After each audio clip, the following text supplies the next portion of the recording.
no condensa las clases teóricas que han recibido al momento.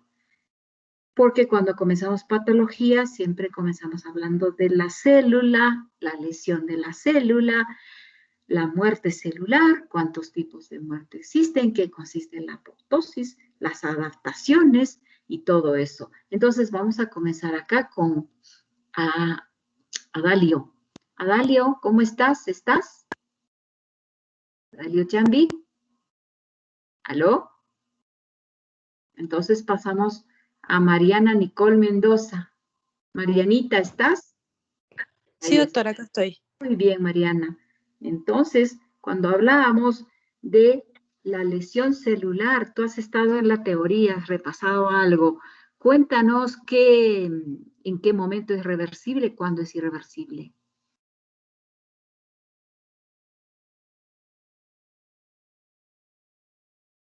Porque sabemos que la lesión celular, cuando se dan ciertas condiciones inhóspitas del microambiente y hay un ataque, esta célula se daña y llega el momento en que puede todavía rescatársela y permite su medio externo y su microambiente recuperar a la célula y se hace como una lesión reversible, pero posteriormente ya no, se hace una lesión irreversible, hay una tumefacción, el daño de las ATPasas de la membrana que permiten que la célula se tumefacte, que dañe sus membranas, que dañe sus organelas al punto en que va a tener que morir. ¿Eso no es cierto, Marianita, en la clase de lesión celular? ¿Aló? Sí, doctora, lo que estaba viendo, eso también puede ser, por ejemplo, tras un infarto, puede haber células cardíacas que pueden tener una lesión reversible, pero cuando pasa como usted explicó, cuando pasa de una instancia donde ya no se vuelve reversible, es cuando puede producir la muerte celular o necrosis. Exactamente. El daño hipóxico que sufre, por ejemplo, como dijiste tú, una lesión isquémica, que las arterias que vascularizan el corazón, que son lamentablemente pocas, que no tienen muchos colaterales y que se da lugar a un trombo. ¿Por qué? Porque la persona desarrolla una arteriosclerosis y secundaria a esta se tapó la arteria, una circunfleja, y provoca un daño isquémico en una zona del corazón, del miocardio. Este puede ser pequeñito, puede ser mediano. Bueno, si es grande ya es bastante complicado. Y que posteriormente una reperfusión, es decir, logramos superar este trombo y se reperfute el corazón, nuevamente recibe sangre, por lo tanto oxigenación, y termina su estado hipóxico y estamos en condiciones de recuperarlo. Muy bien, eso respecto del daño. ¿Y qué entendemos, Angie? Sofía Valdivia. Parece que nos conocemos, Angie. ¿Aló? Sí, doctora. Muy bien, Angie. ¿Qué sabemos, qué hemos visto respecto de la apoptosis, por ejemplo? ¿Cómo la entiendes a la apoptosis? La apoptosis es un proceso que se da fisiológicamente y que, bueno, está caracterizado, bueno, también se dice que es muerte celular programada, ya que está controlado por vías genéticas y que usualmente se produce cuando la célula sufre un daño bastante grave a lo que viene siendo el material genético o las proteínas, y se caracteriza porque no genera inflamación y tampoco genera discontinuidades de la membrana. Exactamente. Entonces, las células que la circundan no se comprometen. Solo ella se programó y se murió. Y entonces podemos reconocerla como una célula con un aspecto de momia. Es también la momificación, un aspecto de la misma célula, pero hecha una momia y rodeada de tejido normal, de células que están funcionantes y normales. Entonces, esa es la apoptosis. Y se da en algunos eventos, en algunos momentos y en cualquier órgano. Muy bien, Diego. Hola, Diego. Diego González. ¿Estás? Sí, doctora. Buenas tardes. Diego, buenas tardes, Diego. ¿Qué me dices de los fenómenos adaptativos? Sucede que la célula está en un microambiente negativo, adverso a ella. Entonces, para sobrevivir se adapta. Y existen varios mecanismos por los que se adapta. ¿Podrías recordar cuáles son estos? A partir de la necrosis y apoptosis. No. Exactamente estamos hablando de los mecanismos que adopta la célula cuando está injuriada, está mortificada. Por ejemplo, nosotros tenemos en la unión esófago-gástrica, ustedes se acuerdan de la zona de transición de epitelios, una unión que se denomina hiato. Ese hiato normalmente se comporta como un esfínter. El alimento que llega a nuestra boquita pasa por el esófago y llega al estómago cruzando por este esfínter, ¿no? Ese píloro. Entonces, pero no regresa. Sucede que podría regresar si este hiato se hace complaciente, se abre. Eso se denomina hernia. Y sucede que si tenemos una hernia, el alimento o el líquido, el contenido gástrico va a devolverse del estómago al esófago, va a haber un flujo retrógrado, no conveniente, y este va a provocar una erosión en el esófago. Y ese esófago va a tener que curar esa erosión. ¿Y cómo lo va a curar? Reemplazándolo con el tejido mismo o las células madre, las células que están en la capa basal o debajo de la capa basal, van a reemplazarlo con un epitelio glandular, no estratificado plano como lo tenía escamoso, no, sino con un epitelio glandular. ¿Te acuerdas de las clases, Madonna, cuando veíamos el esófago de Barrett, el epitelio columnar del intestino, el epitelio del estómago que reemplazaba al epitelio del esófago? A eso se denomina esófago de Barrett. Muy bien. Entonces, cuando estamos con un esófago de Barrett, decimos metaplasia. Ese es un fenómeno adaptativo.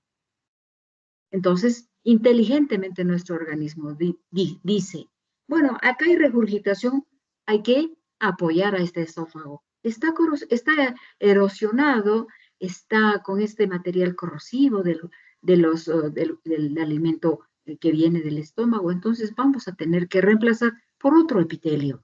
Y ese es un epitelio maduro, normal, no atípico, no neoplásico. Es un epitelio glandular. Entonces, es reemplazado y a eso se denomina metaplasia glandular, ya sea intestinal o sea gástrica. Y clínicamente se conoce como un esófago de Barrett. Además de este mecanismo adaptativo que es la metaplasia, ¿podrías, Dieguito, recordar alguna otra? Hiperplasia. Muy bien. Ejemplo.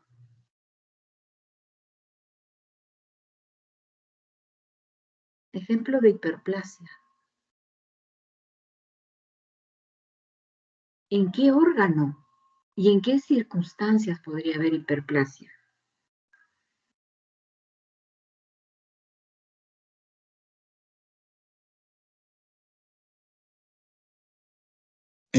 Doctora,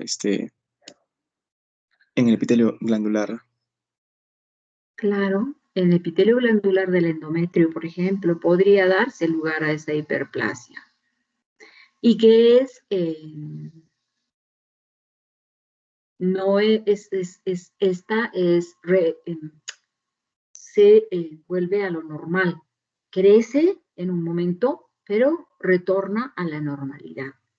¿Ya? no es un fenómeno irreversible, sino más bien es reversible, ¿ya? En el caso de una hiperplasia fisiológica, pero también existen hiperplasias patológicas.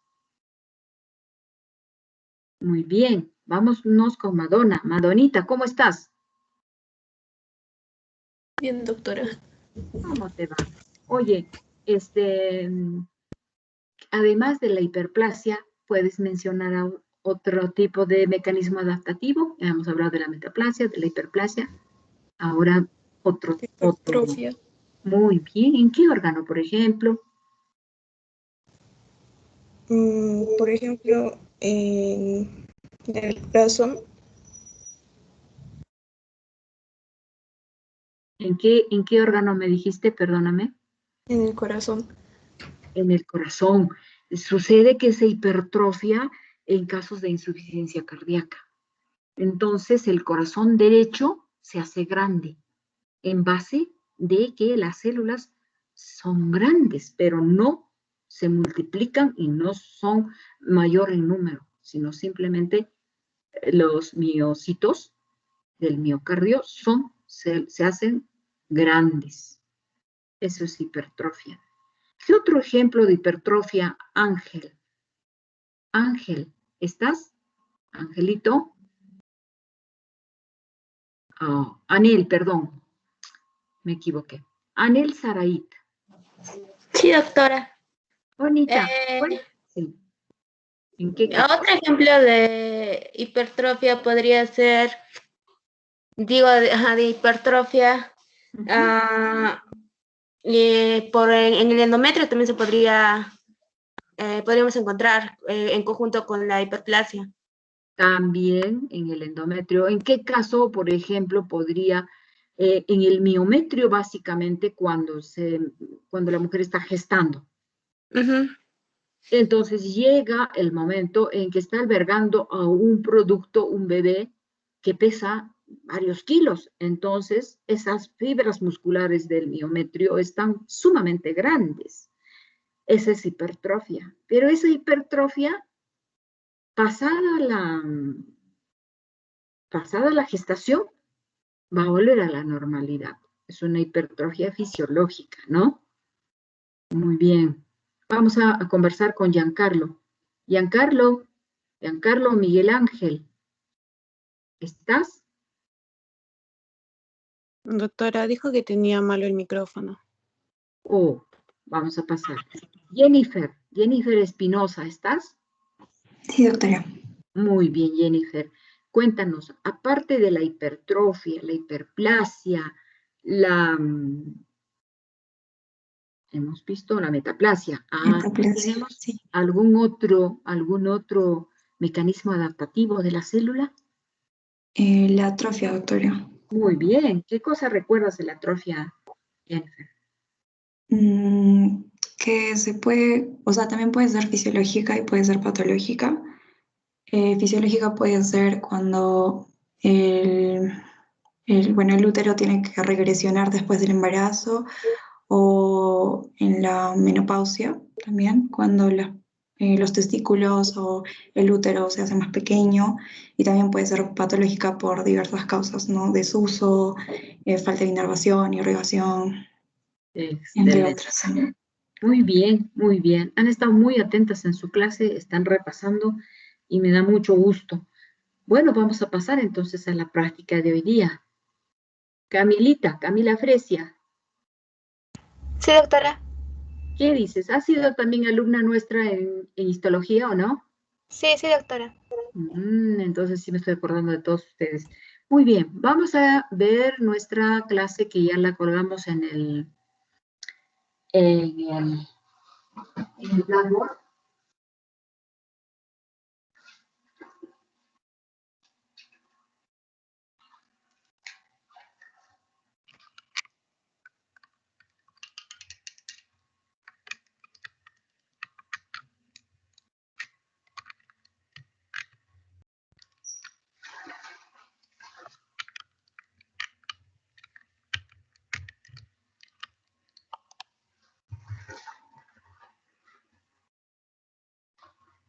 Vamos a abrir.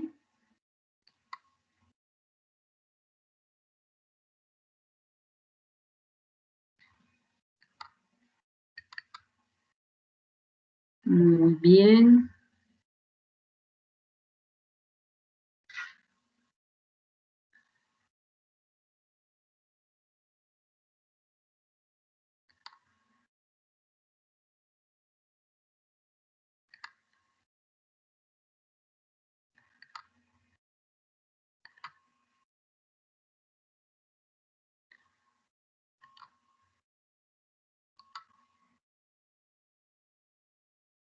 ¿Dónde estás? Acá estás. ¿La tienen? ¿La ven?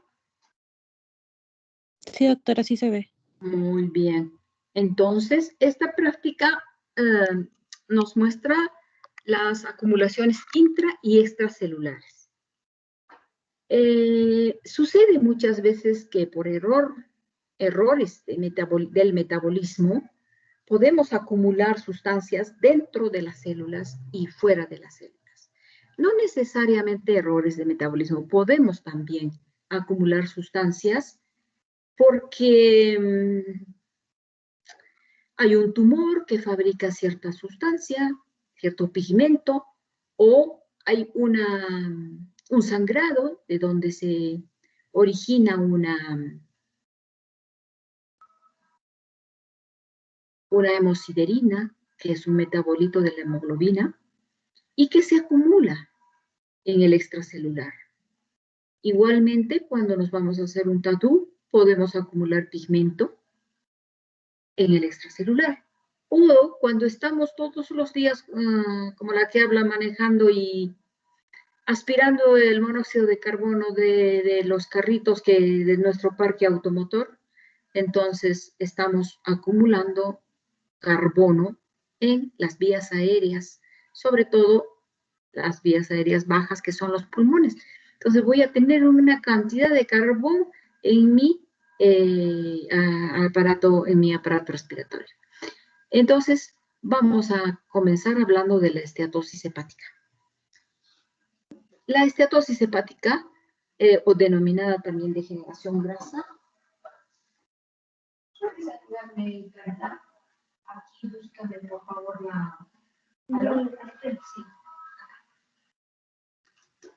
esteatosis. Ya, entonces decíamos, ¿qué cosa es la esteatosis? Es un acúmulo de grasa, principalmente triglicéridos, dentro del hepatocito. Este acúmulo puede ser microvesicular o macrovesicular. Decimos macrovesicular cuando ocupa la mayor parte del citoplasma de la célula. Aparte de ingresar al citoplasma, ha acantonado a sus elementos propios, a toda su maquinaria, a los ribosomas, a los lisosomas. Todos estos han quedado arrinconados y muchos de ellos van a morir, a desaparecer. Por un lado. Por el otro lado, el núcleo se va a ver acantonado en un extremo. Y esta esteatosis, como les digo, macrovesicular, provoca que la célula, además de estar tan mortificada por el daño que está sufriendo, se tumefacta. A eso se llama balonización. Y se añade a todo ello un componente inflamatorio. Entonces tenemos una esteatohepatitis, ¿ya? No solamente esteatosis, sino esteatohepatitis. Muy bien. Entonces, la esteatosis hepática es un cuadro patológico, pero es el mejor ejemplo para mostrar cómo la grasa se puede provocar una acumulación intracelular, ocupar un buen porcentaje del hígado y hacerlo insuficiente. Esto va a terminar con una fibrosis. El siguiente paso va a ser una cirrosis. Y la cirrosis es un preámbulo para el carcinoma, el hepatocarcinoma. Entonces,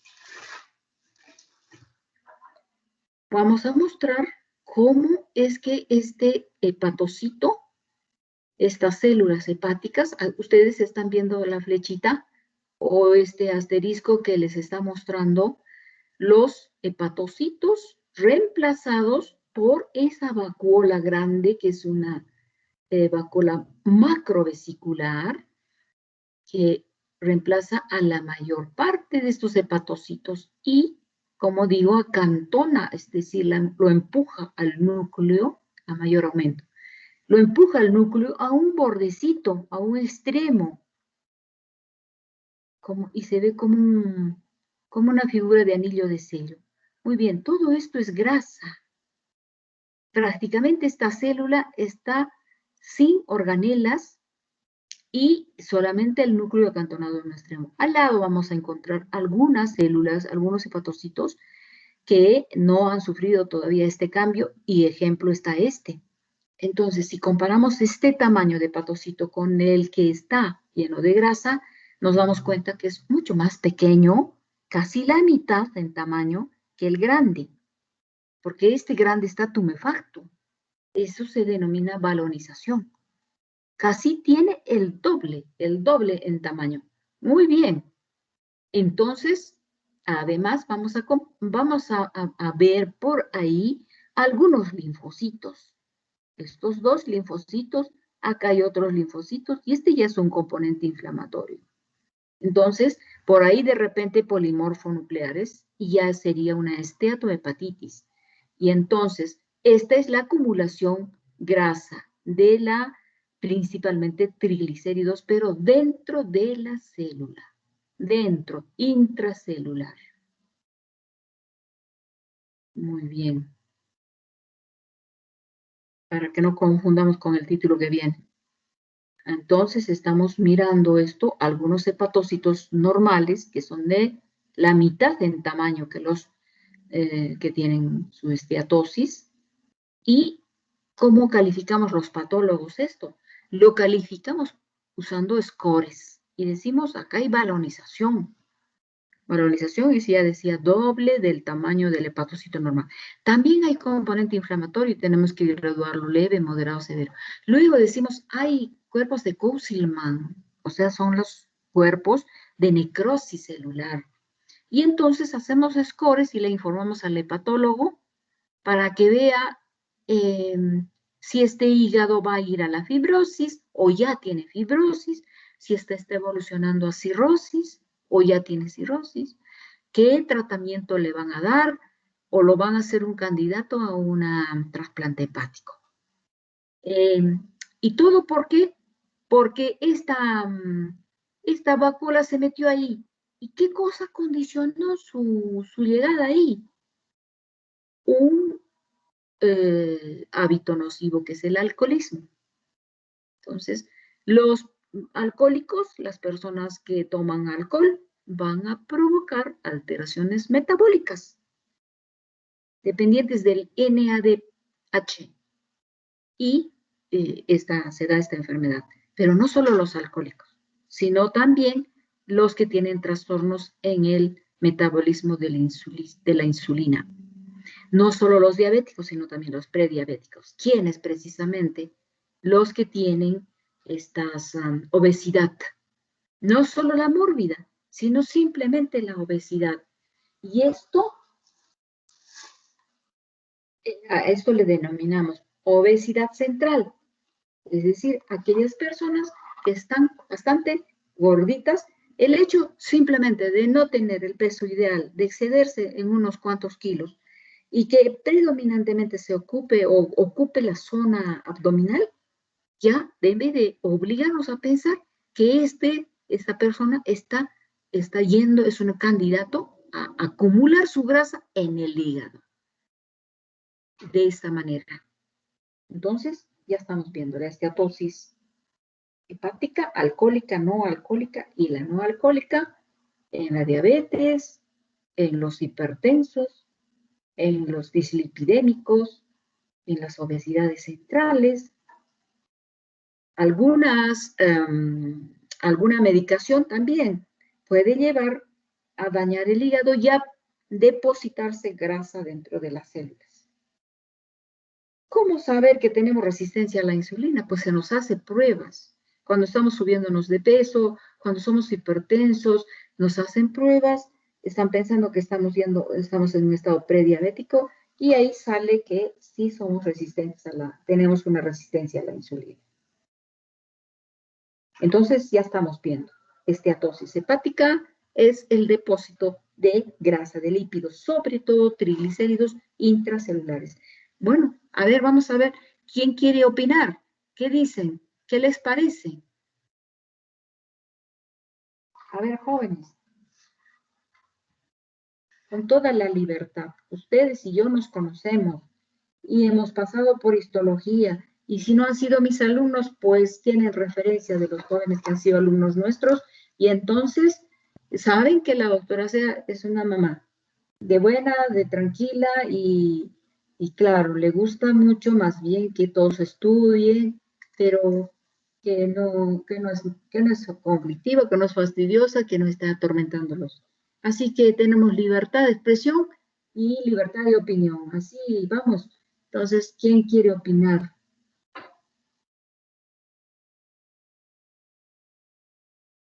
Aló, ¿me están escuchando? Sí, doctora. Sí. Entonces, a ver, dime tú, ¿qué te parece esta esteatosis alcohólica, no alcohólica en los prediabéticos? ¿Qué te parece? ¿Si se puede prevenir? ¿Cómo hacemos los estudios? ¿Qué le recomendarías a un gordito, una gordita? ¿Qué le dirías?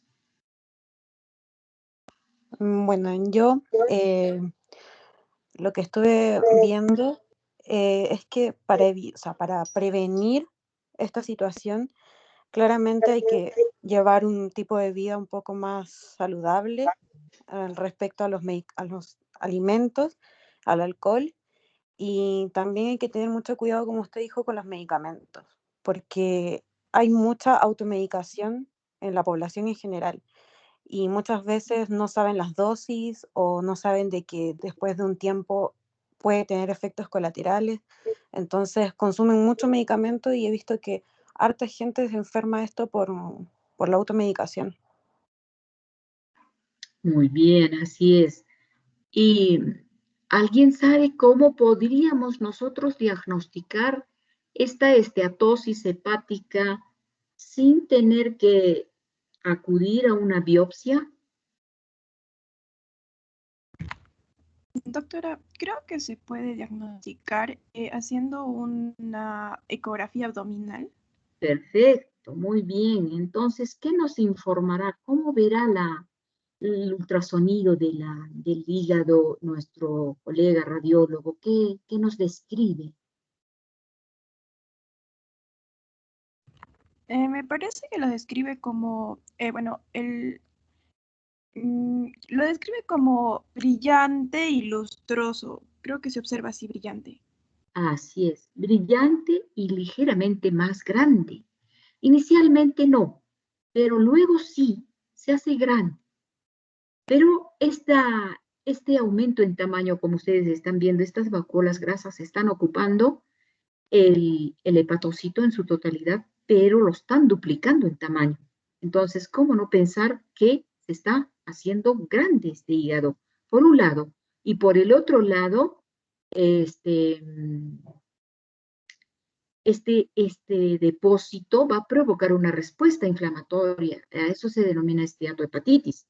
Posteriormente, esto va a evolucionar con una fibrosis, porque va a haber necrosis y esto va a ser reemplazado por tejido cicatricial.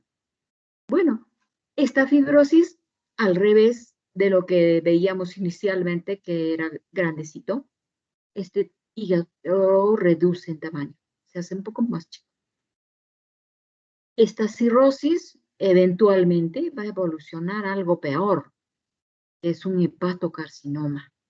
Bueno, ya esa es otra historia, pero esa es la evolución. Y sí, el diagnóstico con un ultrasonido, con un estudio de ecografía, simplemente. Y respecto de de la prevención, excelente el hecho de, como nos dijo vuestra compañera, de invitar al paciente a un estilo de vida saludable, hacer deporte, a comer sin mucha grasa, sin mucho glúcido, porque el glúcido, ustedes saben por bioquímica, que se almacena en forma de grasa.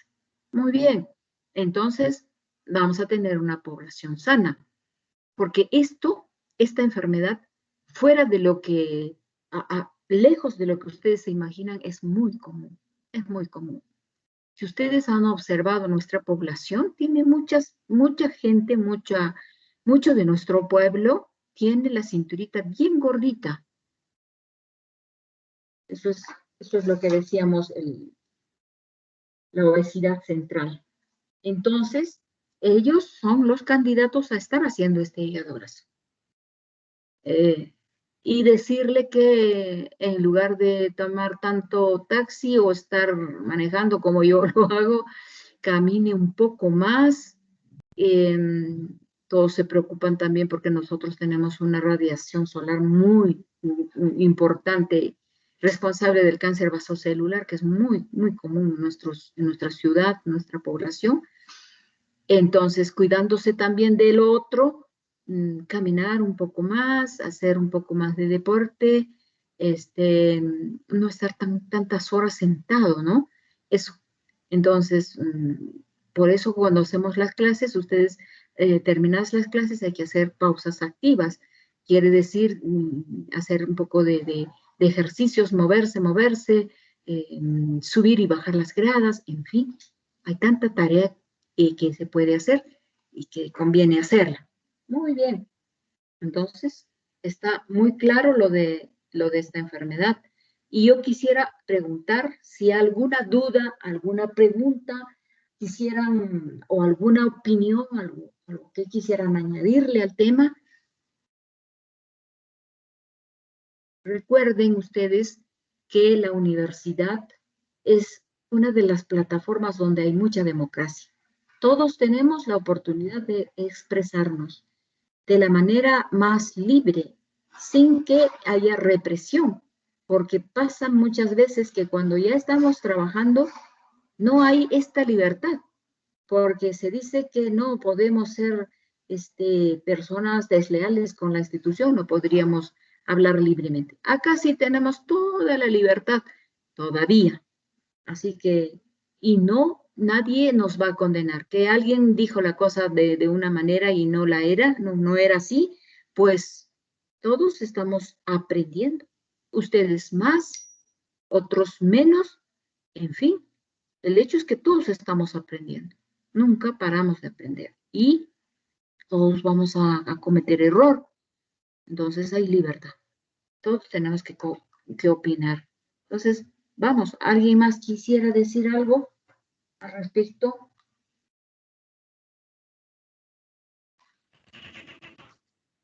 Doctora, en el caso de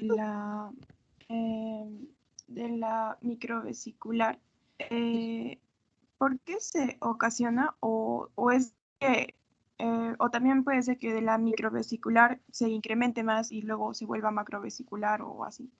Muy buena pregunta. La microvesicular afecta a otro tipo de hepatopatías. No es precisamente la esteatosis. La esteatosis debuta como macrovesicular y no hay un preámbulo, no hay un previo de micro. La microvesicular acompaña, por ejemplo, a unas hepatopatías que tienen errores en el metabolismo, que son congénitas, que afectan a chiquitos, a niños, a la población infantil. Entonces, son dos tipos de esteatosis diferentes.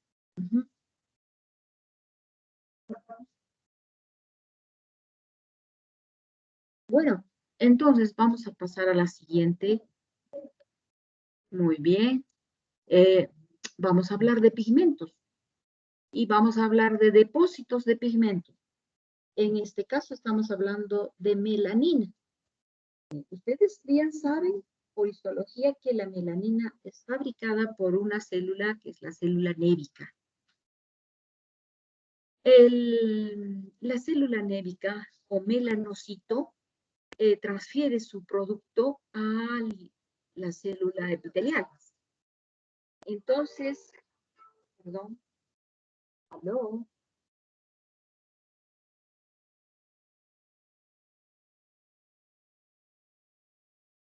No, señor, estoy en clases, dice la doctora Sea, perdón. Esta célula epitelial, en el caso de este tumor, es un carcinoma vasocelular pigmentado, está fabricando, o mejor dicho, está condicionando un depósito de esta melanina dentro de la célula y fuera de la célula en una cantidad importante.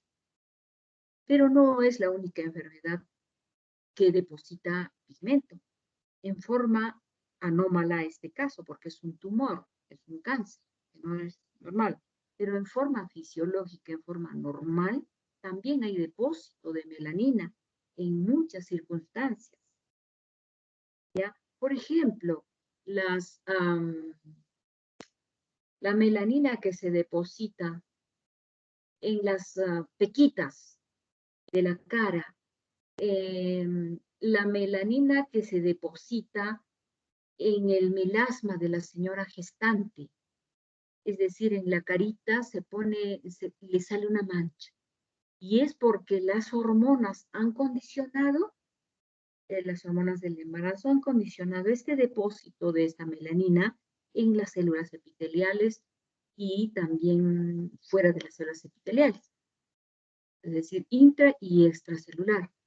Esta melanina es un producto de una célula normal nuestra, es un pigmento endógeno.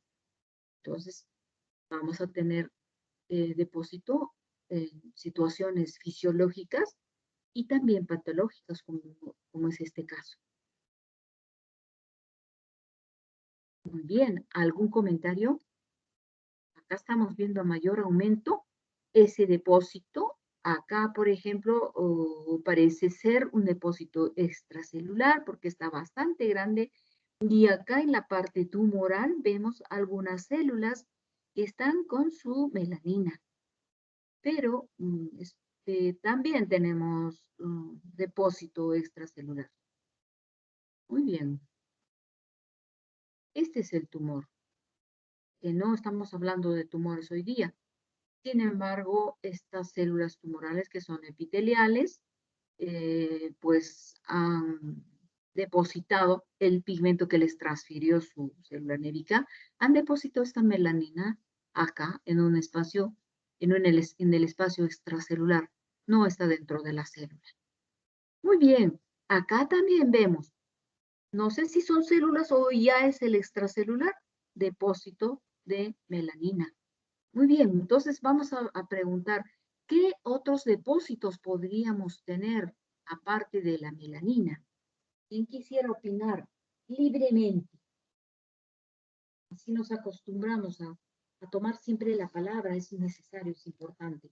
Vencer los miedos, no tengan miedo del profesor. El profesor aprende de ustedes. Vamos, ¿qué otro pigmento intra o extracelular tenemos? Doctora. Sí, adelante. La lipofusina.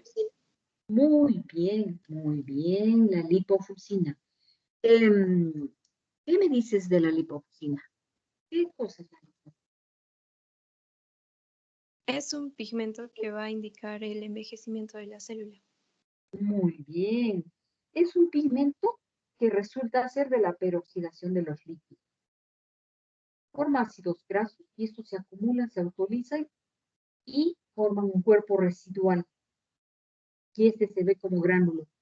Ese es el gránulo de lipofusina que se deposita en el citoplasma de las células de los órganos envejecidos. Como lo has dicho tú, una persona mayor que, por ejemplo, y ahora vamos a verlo, justamente tenemos una imagen de la lipofusina.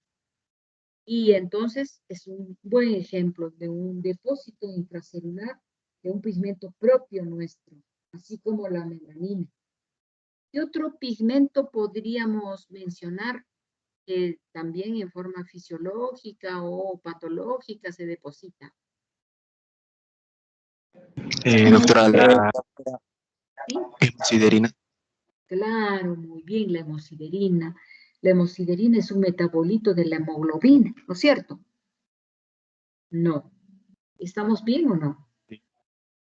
A ver, dime tú, ¿de dónde viene la hemosiderina? Claro, estoy bien. Cuéntame, ¿qué sabes de la hemosiderina? Es derivado de la hemoglobina que representa agregados de micelas de ferritina. De ferritina, que es una proteína, ¿no es cierto? No, perdón, la ferritina que se une a una proteína que es la apoferritina. Y entonces hacen un complejo que se denomina hemosiderina. Es un complejo insoluble la hemosiderina. Y entonces ahí participa, como dijiste, el ion férrico con una apoproteína. Y esta se deposita, la hemosiderina. ¿Qué es lo que tendríamos que tener previamente al depósito de hemosiderina? Que es obviamente un compuesto, un pigmento propio nuestro, ¿no? Tendríamos que tener un sangrado, ¿no? Para tener bastante hematíes y de ahí sacar la hemoglobina. ¿Verdad?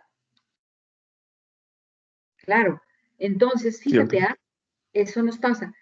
Digamos que estás jugando fútbol y recibes una patada. Bueno, y entonces eso se te hace que se te forma un hematoma. Entonces, ese hematoma, tú lo ves ahí hinchadito de color oscuro, verde oscuro.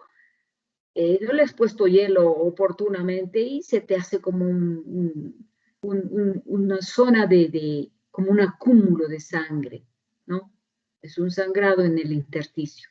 Muy bien, pasan las horas, pasan los días y en lugar de verlo verde oscuro, lo ves verde clarito. Y después, amarillo. ¿Qué fue? El grupo M de la hemoglobina que está dando, digamos, sufriendo su metabolismo y llegando a pasar por la hemosiderina y otros catabolitos, ¿no es cierto? Otros metabolitos que al final van a dejar apenas unas manchitas de color negro que van a ser fagocitadas por los macrófagos y que en algún momento van a estar ahí, van a continuar estando ahí. Muy bien, ese es un buen ejemplo, la hemosiderina. Otro ejemplo, ¿quién quisiera opinar? Otro ejemplo de pigmentos que es... Sí. Yo, doctora, un pigmento exógeno sería el carbón. Muy bien, el carbón. ¿Cómo es que el carbón exógeno ingresa o por dónde y cómo se acumula? Al momento de inhalarlo, el carbón ingresa al momento de inhalarlo, los macrófagos lo tratan de digerir. Y al hacerlo, los macrófagos alveolares se tiñen de color negro y se depositan en el pulmón, dando lugar a un oscurecimiento pulmonar antracosis. Exactamente, la antracosis secundaria al ingreso y depósito del carbón, que lo estamos aspirando a diario. A diario tenemos bastante monóxido de carbono que está ahí pululando en el ambiente, que está haciéndonos tanto daño. Muy bien, es otro pigmento exógeno que se deposita, en este caso, en nuestros pulmones. ¿Alguien más quisiera decir otro pigmento, otra sustancia, no necesariamente pigmento? Doctora, uno de los pigmentos endógenos también es el ácido homogentístico, que se va a relacionar con la alcaptonuria debido a que hay una deficiencia en el catabolismo de la tirosina y la fenilalanina. Excelente. Muy bien, muy bien. Excelente. Otro pigmento, y así vamos, no solo pigmento, cualquier depósito de otra naturaleza, no necesariamente pigmentos. Doctora, dentro de los pigmentos biliares podría estar la bilirrubina. Perfecto, perfecto. Mira, justamente esta siguiente lámina nos va a mostrar esa bilis que se convierte en bilirrubina y que se deposita como un pigmento. Muy bien, ¿quién fabrica la bilis? Vamos a recordar, a ver, ¿quién fabrica la bilis? ¿Un voluntario o llamamos la lista?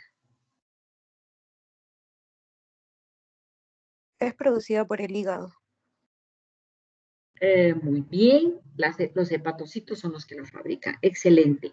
Ustedes recuerdan de nuestras clases de histología a los hepatocitos en sus trabéculas de REMAC con sus tríadas porta. Muy bien, ¿qué teníamos en la tríada porta? Un canalículo biliar. ¿Y de dónde venía ese canalículo biliar? Se había formado de la unión de varios conductitos pequeños que salían de cada hepatocito, porque la bilis es fabricada por cada célula hepática. Es un producto de nuestro hígado. Sale, llega al canalículo biliar, varios canalículos conjuncionados forman otros mayores, finalmente forman un árbol biliar intrahepático que termina en dos conductos, el conducto hepático derecho y el izquierdo. Uno del lóbulo derecho y otro del lóbulo izquierdo, porque el hígado lo separamos en dos segmentos, ¿no? Izquierdo y derecho. Muy bien, estos dos se unen y forman el hepático común. El hepático común continúa, se hace un poquito más grandecito y llega hasta la vesícula. La vesícula biliar, que se encuentra en la cara inferior del hígado, que tiene 7 centímetros y que es como tiene la forma de una bolsita, acumula y concentra a la bilis. De la vesícula va a salir el colédoco y este se va a ingresar atravesando al páncreas y va a abrirse a través de la ampolla de Vater, ¿no? Junto con el wirsum que viene que trae todo el producto del páncreas. Muy bien. Algunas veces salen por dos caminos diferentes, pero en la mayor parte de veces por el mismo. Entonces, la ampollita con su esfínter y la papila terminan en la segunda porción del duodeno y por ahí sale la bilis. Entonces, ¿qué pasaría si a nivel del árbol biliar intrahepático o extrahepático, tal como lo hemos recordado por nuestra anatomía y nuestra histología, qué pasaría si nosotros obstruimos ese camino normal? Pongamos que le ponemos un pedrón, una piedrita, un cálculo, como si pusiéramos un gran pedrón en un río que tiene que evacuar sus agüitas de norte a sur. Entonces, ¿qué pasa con esa bilis?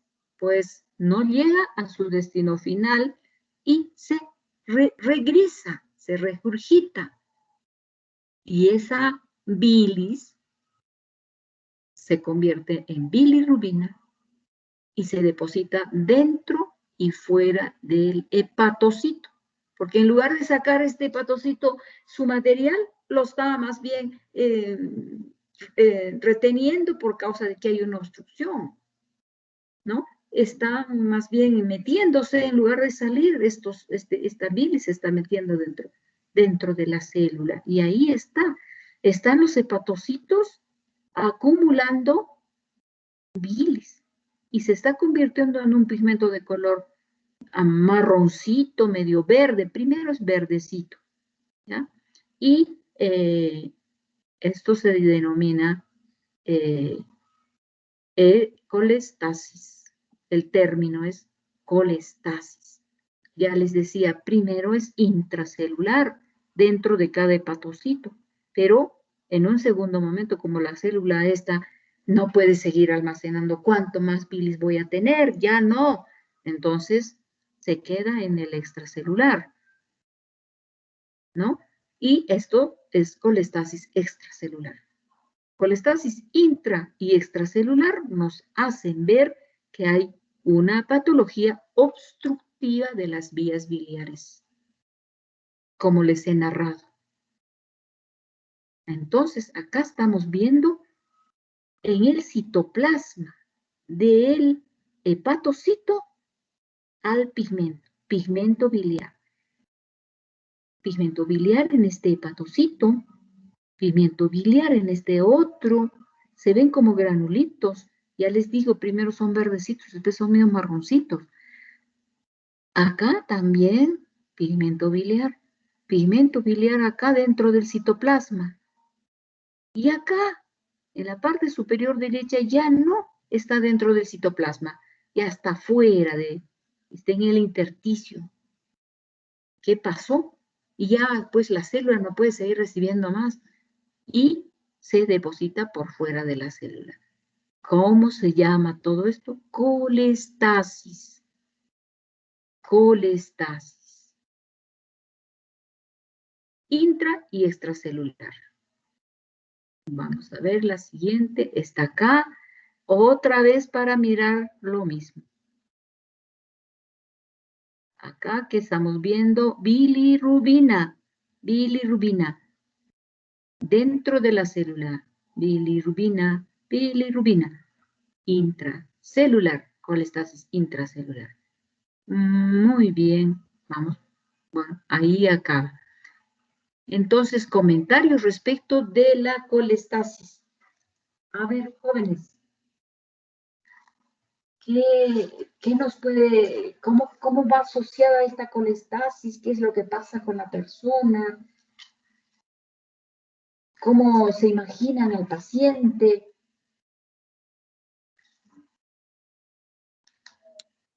Existen unas hepatitis colestásicas, como por ejemplo la cirrosis biliar primaria. Es un ejemplo importante. Sí, perdón, que se estoy interrumpiendo. Cuéntame, cuéntanos. ¿Qué nos quieres decir? ¿Aló?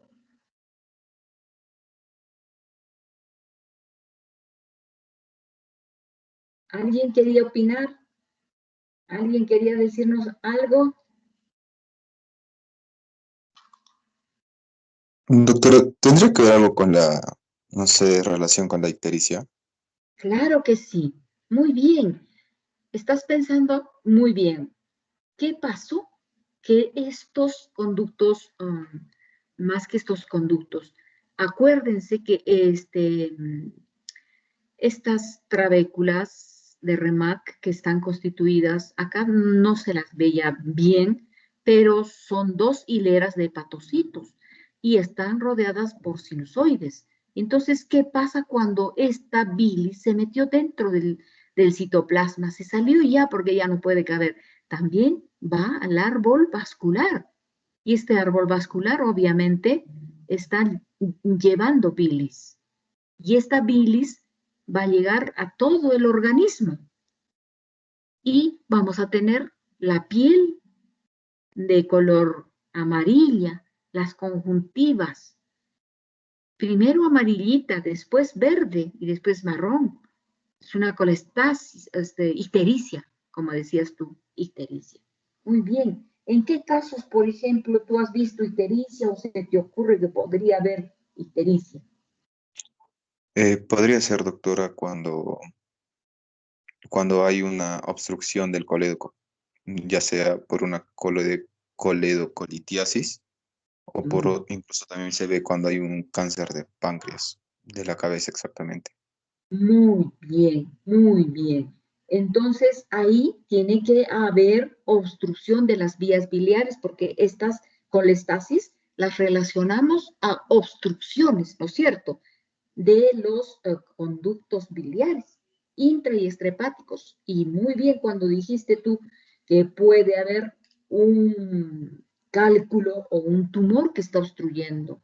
Un tumor que está obstruyendo el páncreas, que está obstruyendo la ampolla de Vater, que está obstruyendo los conductos biliares mayores, intrahepáticos, extrahepáticos. A eso se le llama colangiocarcinoma, a esos tumores, ¿ya? Pero con un cálculo simplemente que se intentó salir de la vesícula y que se ocupó las vías biliares y que intenta abrirse camino por donde puede, también vamos a tener este mismo cuadro, esta colestasis y esta ictericia. Muy bien, muy bien. Entonces, en esas circunstancias vamos a tener a una persona que en lugar de tener el color rosadito, palidón, vamos a verlo de color verde. Y vamos a usar el laboratorio para dosar la bilirrubina directa e indirecta y saber cuando es una ictericia obstructiva, vamos a tener unos valores de bilirrubina directa acá en grandes cantidades. Y cuando no es obstructiva y es de otra naturaleza, por decir, deficiencia de enzimas que condicionan que esta bilis no salga del hepatocito, porque no hay esta capacidad de sacarlo. Entonces se está acumulando dentro de la célula. Igual vamos a tener la misma ictericia, pero esto va a ser a predominio de la bilirrubina indirecta, ¿ya? De la bilirrubina indirecta. Lo mismo pasa cuando hay una hemólisis importante. ¿Estoy bien o no estoy bien? Hemólisis. Creo que no. Ahí creo que ya estoy saliéndome del tema. Entonces, hasta acá los conocimientos claros, ¿verdad? Ya sabemos lo que es colestasis, ya sabemos cuándo es intrahepática, ya sabemos cuándo es extrahepática, ya sabemos cuándo se da la colestasis, ya sabemos en qué enfermedades puede darse la colestasis, cómo podemos nosotros como médicos enterarnos que cómo está esta colestasis sin ver el hígado, sin mirar una biopsia hepática, con esos dos saques de bilirrubina y con esa ictericia que la estamos viendo en el paciente, podemos estar imaginando algo que está sucediendo en forma bastante patente en el hígado, la colestasis. ¿Están todos de acuerdo? Sí, voy a ponerme a llorar porque no me contesta. Sí, doctora. Muy bien, muy bien. Entonces, ahora pasemos a otros depósitos. Podemos mencionar otros pigmentos. Dijeron la hemosiderina, carbón. En este caso estamos viendo vamos a subir un poquito, a la bilis, bilirrubina. Hemos visto la melanina, son pigmentos. Hemos visto otras sustancias como los lípidos intracelulares, ¿no es cierto?, en la esteatosis.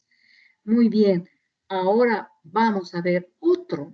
Es decir, también podrían depositarse proteínas, no nos olvidemos. Glúcidos también podrían depositarse dentro de las células. ¿En qué circunstancias se depositarán proteínas y glúcidos? A ver, ¿a quién se le ocurre o quién tiene esa inquietud, ha revisado algo? Proteínas dentro de las células almacenadas o glúcidos dentro de las células. Sí, dinos. Se puede acumular las proteínas, por ejemplo, cuando el retículo endoplásmico necesita sintetizar inmunoglobulinas y se forman los cuerpos de Russell. Excelente, excelente. Es una proteína que es una inmunoglobulina, fíjate, y entonces la célula plasmática, que es la responsable de fabricar las inmunoglobulinas, empieza a fabricarlas en cantidad exagerada. Y eso se da en las enfermedades de células plasmáticas. Esas son neoplasias de células plasmáticas. En forma fisiológica, vamos a recordar, pero patológica sí te puedo decir, el mieloma múltiple, el plasmocitoma solitario. En estas enfermedades, estas células plasmáticas anómalas fabrican una inmunoglobulina monoclonal, porque ustedes recuerden, la célula plasmática fabrica la IgGA, la IgGE, la IgGM y la IgG. No, claro, la inmunoglobulina A, la M, la A y la G, son 4 inmunoglobulinas. Muy bien, pues con estas enfermedades, cuando se da esta enfermedad, solo se fabrica una de las inmunoglobulinas. Generalmente es la G o es la M. Y se acumula, primero dentro de la célula, después fuera de la célula, en cantidad importante. Y esos son los cuerpos de Russell que estás mencionando y que se ven al microscopio. Entonces, cuando tenemos un mieloma múltiple o tenemos un plasmocitoma solitario, porque el mieloma múltiple es, digamos, la extensión del plasmocitoma solitario. Debuta como plasmocitoma en un solo órgano, pero se hace múltiple cuando afecta ya a otros órganos, cuando ya empieza a presentar valores de la inmunoglobulina anómala en cantidades importantes en el suero. Entonces ya se llama mieloma múltiple. Existen criterios para decir plasmocitoma y también mieloma. Muy bien, entonces está muy bueno el ejemplo que pusiste. Proteínas. El caso de las inmunoglobulinas. También existen otras proteínas. ¿Quién quiere decir algo de las otras proteínas? Doctora, también puede ser como en un estado fisiológico, cuando hay proteinuria en los túbulos renales, pues por pinocintosis se van a reabsorber para evitar que se excreten. Ok, y se acumula dentro de las células del túbulo renal. Excelente, excelente. También existen otras enfermedades de acúmulo de proteínas, como les decía, en el caso de que hayan alteraciones metabólicas. La célula fabrica la proteína, pero no puede salir porque hay una enzima que le está faltando. Y entonces estas son enfermedades metabólicas que dañan tremendamente al hígado, al encéfalo. Esa enfermedad, por ejemplo, la Niemann-Pick, la de Wilson, no, la de Wilson es una enfermedad de acúmulo de cobre, más bien, me parece. Entonces, así como se acumula lípidos, se acumulan proteínas, también se acumulan glúcidos, o sea, carbohidratos, ¿ya? ¿Por qué? Porque hay deficiencia de enzimas y no puedes sacarlas. El von Gierke, enfermedad de origen, como hay una falla genética y empieza a acumular en varios órganos dentro de las células este material que no conviene y que en este momento lo estoy recordando, von Gierke, creo que es una enfermedad de acúmulo de glúcidos o lípidos, no estoy segura. Vamos a repasarlo bien. Pero ya les voy diciendo eso. Vamos a repasar después de esto para ver qué cosas acumulamos. Ok, vamos avanzando con nuestra clase y vamos a ver depósitos de calcio. Depósitos de calcio, como estamos viendo acá. Anómalo de calcio. Este calcio se deposita ya en forma extracelular. En este caso son por una calcificación distrófica. ¿Cuándo se denomina calcificación distrófica y cuándo se llama calcificación metastásica? ¿Ustedes han visto esto? ¿Podríamos recordarlo? ¿Alguien lo quiere recordar? Doctora, nos referimos a una calcificación distrófica cuando se presenta en un tejido muerto. Dañado. Y, no viable, y la metastásica es en un tejido vivo. Muy bien. Y entonces, ¿cómo explicas que en un tejido vivo se deposite el calcio? ¿De qué manera? ¿Por qué razón?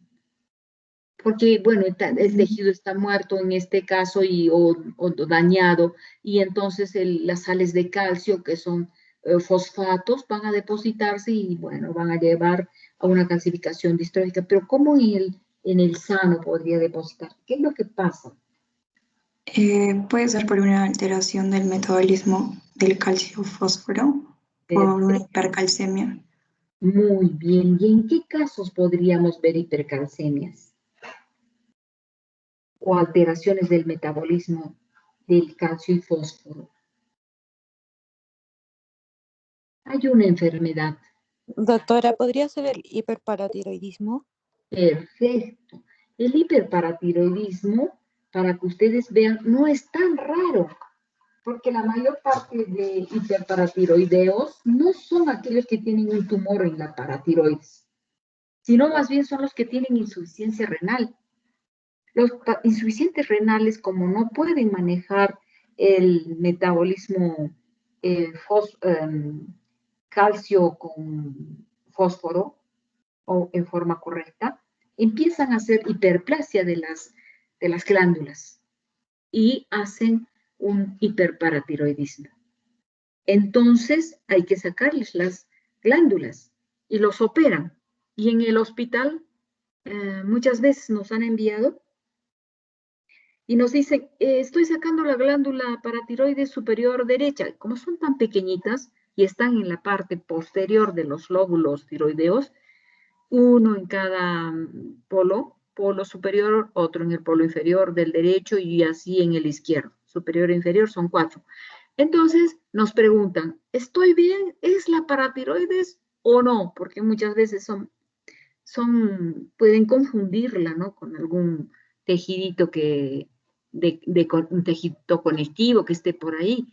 Entonces nos preguntan, ¿y si sacan las 4 glandulitas que se hiperplasian y que están provocando este hiperparatiroidismo? Y eso provoca este depósito de calcio, que acá lo estamos viendo, en este caso es distrófico. ¿Por qué? Porque es sobre un tejido dañado.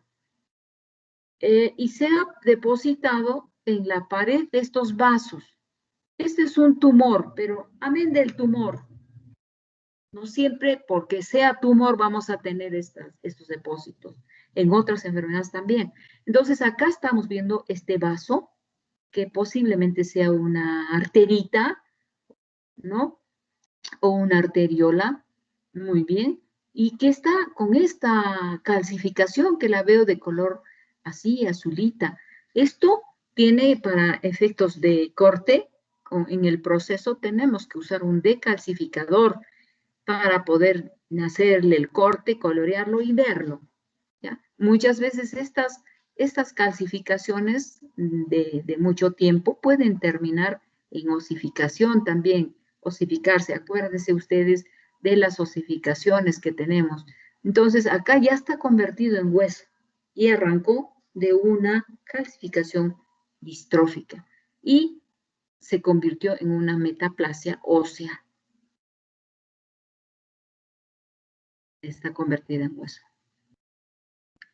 Muy bien, este es el depósito de calcio. ¿Qué decíamos? Puede ser por causa distrófica o metastásica. Muy bien. Ya estamos viendo depósitos extracelulares. Otro depósito extracelular es el amiloide. ¿Quién me quiere decir qué es el amiloide?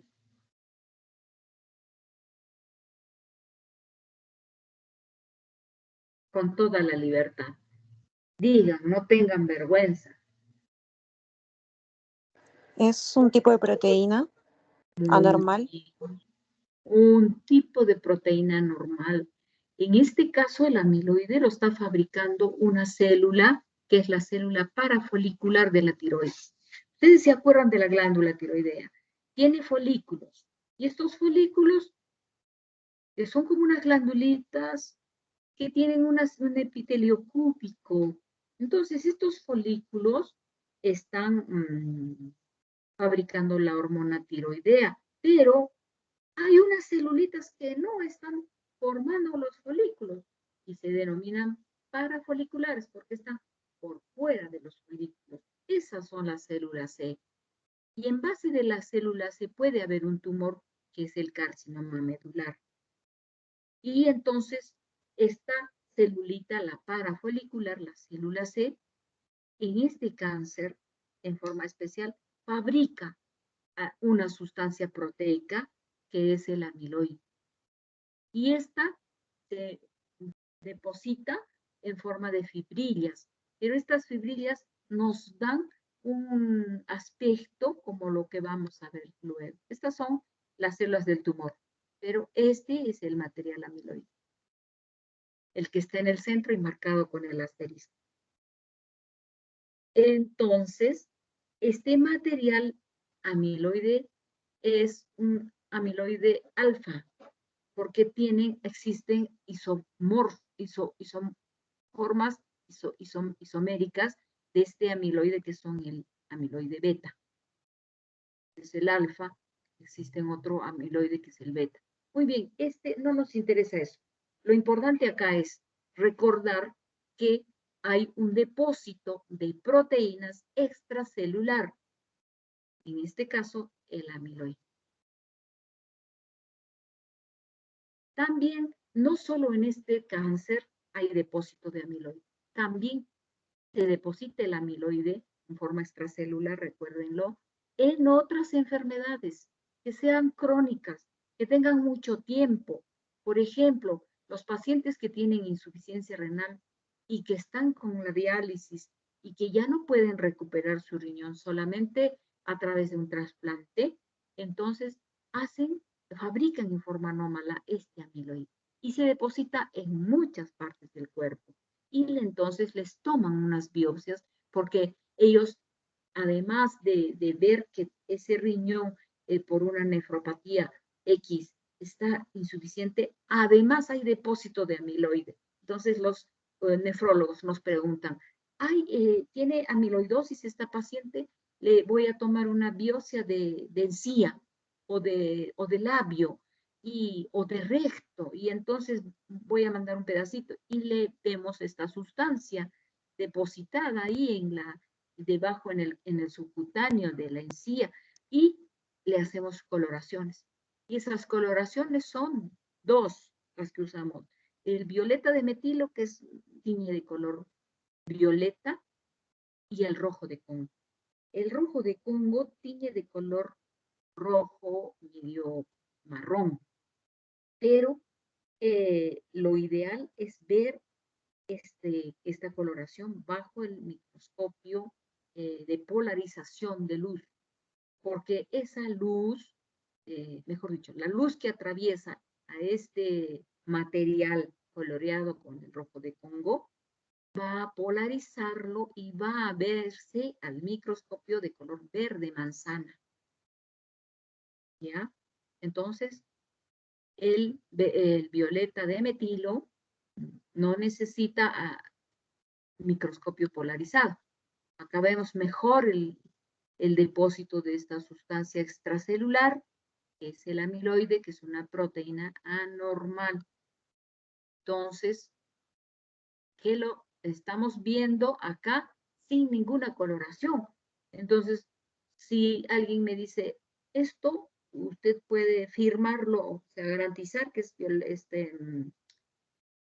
amiloide, pues yo tendría que hacerle la coloración. Y la coloración me tiene que arrojar este color violeta. Si le hago violeta de metilo. Y si le hago rojo de Congo, tengo que usar el microscopio de luz polarizada y verlo de color verde manzana. Muy bien, ¿alguna opinión al respecto? A ver, jóvenes, miremos.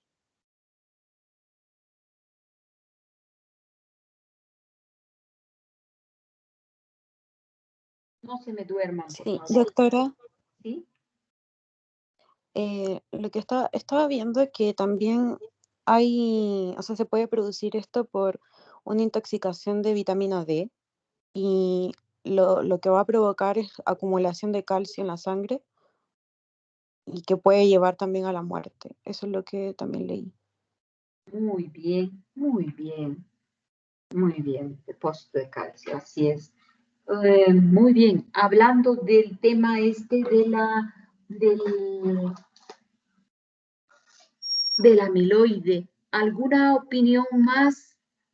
Si no, pasamos al depósito de otras sustancias como es el colesterol. El colesterol, otra grasa, que también está depositándose, ¿en qué casos? En el caso de la arteriosclerosis. Esto se denomina ateroma. ¿Dónde se encuentra este ateroma? En la pared de una arteria grande. No necesariamente las arterias grandes, también medianas. Muy bien, yo lo vi muy frecuentemente en la aorta. Cada vez que abría un cadáver y abría la aorta, encontraba unas placas duras amarillas que hacían relevancia, que así estaban sobrelevadas. Y esta sobrelevación es precisamente porque esta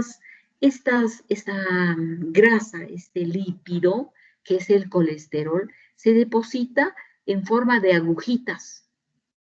Y obviamente cuando nosotros estamos haciendo este tratamiento al tejido y hacerle el corte y la coloración para verlo a la microscopía, usamos diferentes concentraciones de alcohol y silol. Y esos reactivos son solventes, limpian la grasa, la sacan la grasa. Y entonces, ¿qué vamos a ver en la microscopía? Ya no vamos a ver la grasa, sino vamos a ver un agujero, un espacio, es lo que le llamamos la imagen negativa, un espacio. Y acá estamos mirando. Estos espacios estaban ocupados por el colesterol. Están viendo ustedes el asterisco que está moviéndose dentro de un espacio en forma de aguja, una agujita algo gruesita. Entonces, esto ocupó el colesterol. Esto es un ateroma, es un acúmulo de lípidos. ¿Dónde? En la pared vascular. ¿En qué vaso? En las arterias, que sufren de arterioesclerosis. En este caso, ateroesclerosis. ¿Recuerdan su histología? Existen varios tipos de arterioesclerosis, ¿no es cierto? Una es la ateroesclerosis. Muy bien, esta es pues una ateroesclerosis y estamos viendo acá al colesterol. ¿Este depósito es intra o es extracelular? Extracelular. Muy bien. Bueno, vamos a seguir mirando esto. ¿Alguien quiere opinar al respecto? Acuérdense de los factores que nos llevan a la arteriosclerosis. La vida sedentaria, la hipertensión, la obesidad. ¿Sí, no es cierto?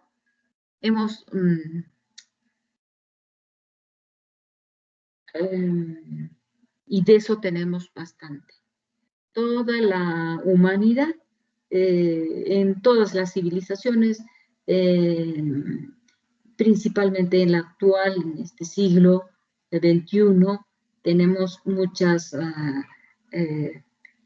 facilidades, muchas ventajas y tenemos todo a la mano y estamos pagando por el celular y poco nos movilizamos y estamos dando lugar a que este metabolismo que debería ser brillante, hermoso en nuestro cuerpo, un poco entre enfermedades degenerativas, enfermedades que nos hacen, que nos pueden llevar imagínense que una plaquita de arteriosclerosis, de aterosclerosis, se desprenda, ¿no?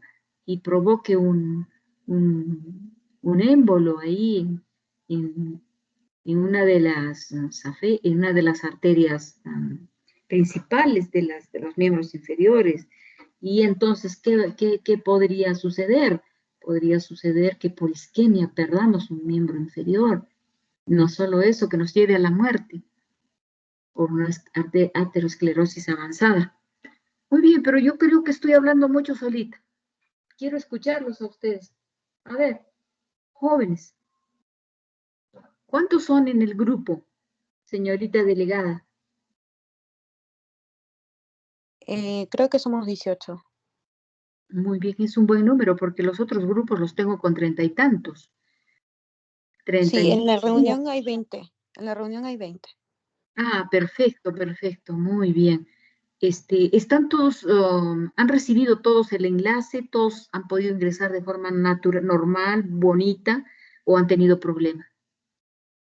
No, o sea, yo les mandé el enlace al grupo de WhatsApp que tenemos y ahí los que estaban presentes pudieron entrar sin problemas.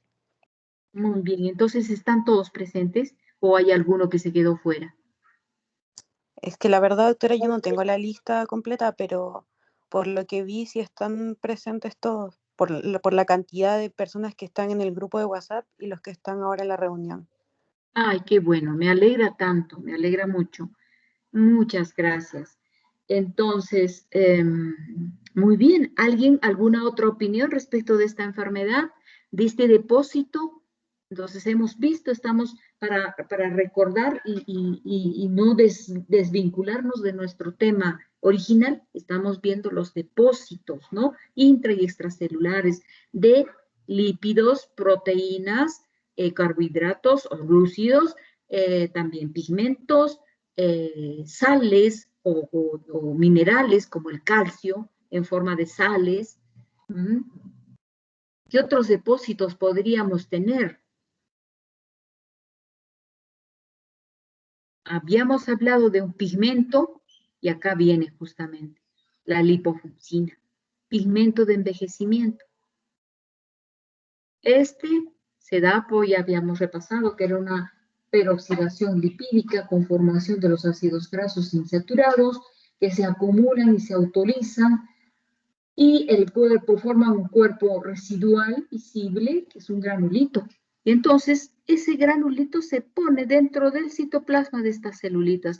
Este órgano es una vesícula seminal de una persona mayor.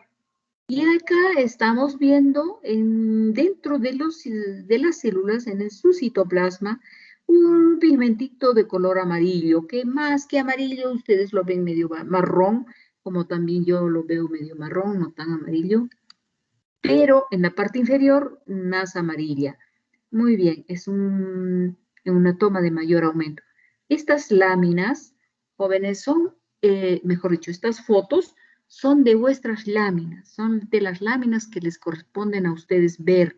Si estuviéramos haciendo clases presenciales, estaríamos viendo estos vidrios con estos cortes y ustedes estarían con el microscopio mirando exactamente lo que estamos viendo en este momento.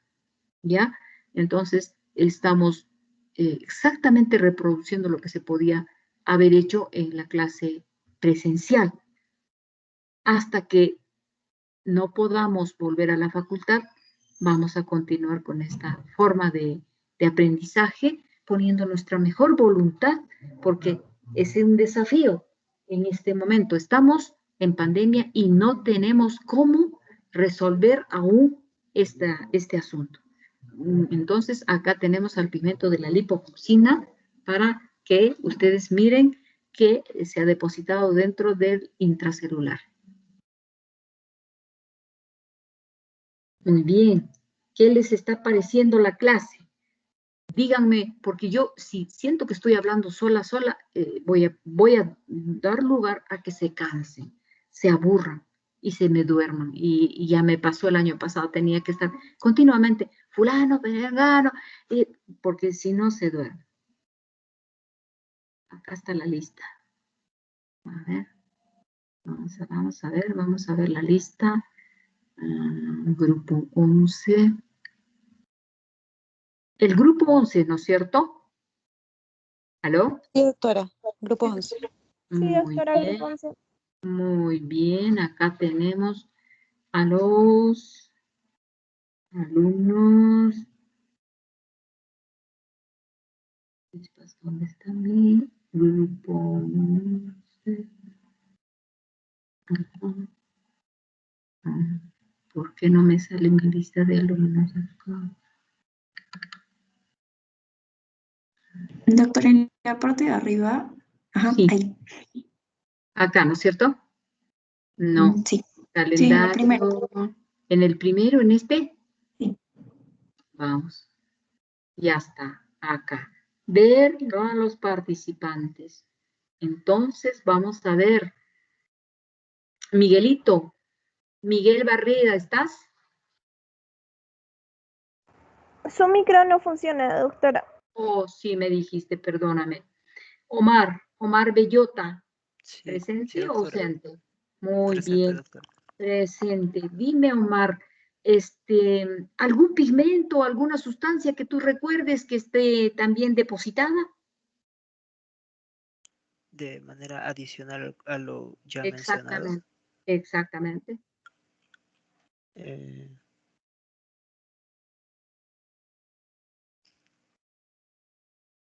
No,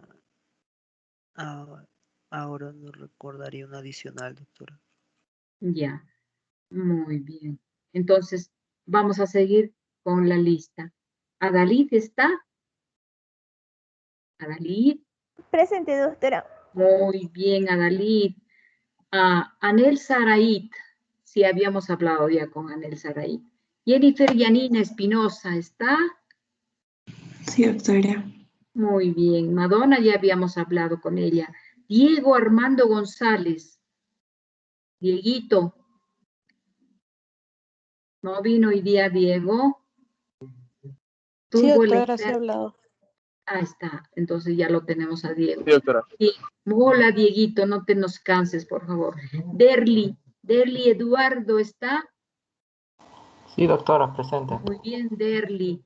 Entonces, vamos a ver quién nos dice qué otras sustancias más se pueden acumular mientras pasamos la lista. Luis Fernando, ¿está? Sí, doctora, presente. Muy bien, Luis Fernando. A ver si a alguien se le ocurre. Camila Fresia Mendoza, ¿está? Sí, doctora, presente. Camilita, sí, nos hemos conocido en histología, me parece, ¿no? Sí, doctora. Brian Leonardo, ¿está? Sí, doctora, presente. Muy bien, Brian. Lenin Mauricio, ¿está? Sí, doctora, presente. Muy bien, Paula Patricia Ponce. Presente. Muy bien, Paulita. José Elías Rivera, también nos hemos conocido en histología con José. Sí, ¿verdad? Doctora, presente. Sí, en Hola. Neil Bryan. Sí, doctora, presente. También nos hemos visto en histología con Neil, ¿sí? Me parece. David Sí, Alejandro Valdivia, ¿está? Sí, doctora, presente. Angie Sofía, también nos hemos conocido en histología, Angie Sofía. Sí, doctora. Gabriel Ariano. Gabrielito, ¿estás? Sí, doctora, presente. ¿Qué tal? Bien, Camila Irene Zúñiga. Oh, perdón. Presente, doctora. Zúñiga, ¿no? Zúñiga. Sí, Muy sí. bien, Camilita. Muy bien. A ver, entonces, ¿alguien nos quiere aportar algo, alguna cosita de la que no hemos hablado? Doctora. Sí, dime. Doctora, una acumulación también podría ser el ácido úrico. Muy bien. Ustedes han visto la gota. Eso alguna vez en alguna película, a veces no presencialmente, sobre todo en esas películas del medioevo, esas personas que comían demasiada carne y ácido, las purinas que se acumulan en el extracelular, alrededor de las articulaciones, sobre todo de los dedos, de las manos, de los pies. Y esto provoca tanto dolor y es ácido úrico. Entonces, es una alteración en el metabolismo de las purinas y de las pirimidinas. Y obviamente relacionado a las proteínas, ¿no es cierto? Muy bien. Entonces, excelente, muy bien, doctora. Yo me siento muy complacida con ustedes. Para la próxima clase vamos a tener un pasito. Todas las clases las vamos a debutar con un pequeño pasito. Ese pasito va a tener apenas 4 preguntas, siempre sobre 20. Y las 4 preguntas no solo son de la parte práctica de la clase que hemos hecho, sino también de la clasecita teórica que ustedes han tenido. Entonces vamos a ver un poco de lesión celular, un poco de muerte celular, y cuando pasemos a inflamación también vamos a ver ahí las fases, los fenómenos inflamatorios, el agudo, el crónico, el subagudo, etc. Y entonces 4 preguntitas nada más y seguido viene la clase teórica. Muy bien, jóvenes, me despido para que tengan tiempo de hacer su pausa activa, estiren un poco los músculos, más tarde tendrán otra clase y por supuesto con muchas ganas, mucho entusiasmo, repasaremos nuestra teoría y nuestra práctica de patología. Muy bien, los quiero mucho, me despido entonces. Hasta luego, doctora, gracias. Hasta luego. Hasta luego, doctora. Gracias. Adiós.